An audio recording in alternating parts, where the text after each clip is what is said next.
So I was at Jimmy John's and I was reading some things on the wall which I never saw before.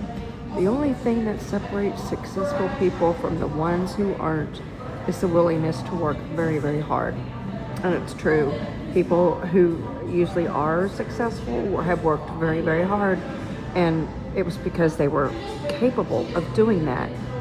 I mean, obviously, someone with more limitations cannot work very, very hard because of certain deficits or whatever. So that's the reason why we have a pay scale, and people who work harder make more money. Now, I really had some deep concerns about their food for thought here. Okay, so this is some advice by the founder of a ridiculously successful software company. Number one rule: life is not fair. Get used to it.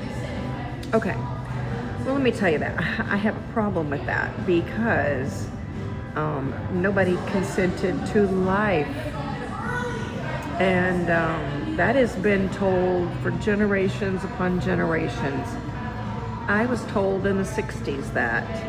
So, you know what, parents? If life is not fair, quit having children. Okay, blah, blah. The world won't care about your self-esteem. The world will expect you to accomplish something before you feel good about yourself. Now, but that's kind of dismissive. That's, I'm not quite a tree hugger, but, I'm not going to settle for that rule number two.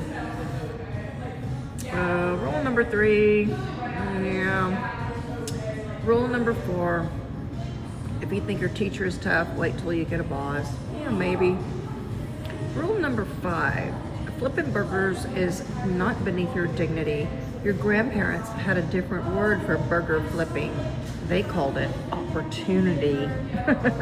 Well, I think my grandparents had a lot more opportunity than I did, actually.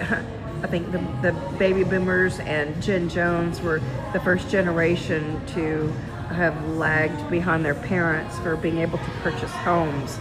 So we didn't do so well. Okay, rule number 6: if you mess up, it's not your parents' fault. So don't whine about your mistakes, learn from them. Oh, I have a big disagreement with this. First of all, you inherited your parents' deficits and their shortcomings, their limitations. You inherited their intelligence.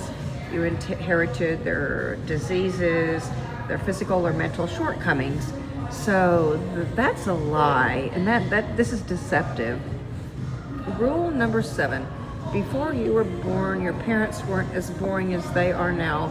They got that way from paying your bills, cleaning your clothes, and listening to you talk about how cool you are. So before you save the rainforest from the parasites of your parents' generation, try delousing the closet in your own room. Well, I got news for you, Mr. Software Company founder. No child asked you to be their parent. No child consented to be born. No child picks their parents. So you made the choice to have children. The child did not. The child is basically the victim of your wants and your selfish, wants and needs. Number 8, your school may have done away with winners and losers, but life has not. In some schools, they have abolished failing grades, and they'll give you as many times as you want to get the answer right.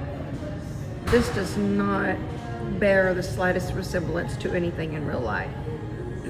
Rule number 9: life is not divided into semesters. You don't get summers off, and very few employers are interested in helping you find yourself. Rule number 10: television is not real life. Oh, you know what? This kind of made me choke up. This is kind of really hard to swallow, and I mean it's very very harsh, and it's very pro-natalist. It's very pro-parent, and I'm not pro-parent at all. I'm on the side of the children because no child asked to be born. And if parents are going to have such a cocky attitude, and you know, if they're going to resent their children, feeling as if that they are boring, or you know, if they resented paying their children's bills and cleaning their clothes, then don't fucking have children. You owe your child. The Bible says the parents lay up for the children. So if you don't want to parent up, don't have children, because you owe them.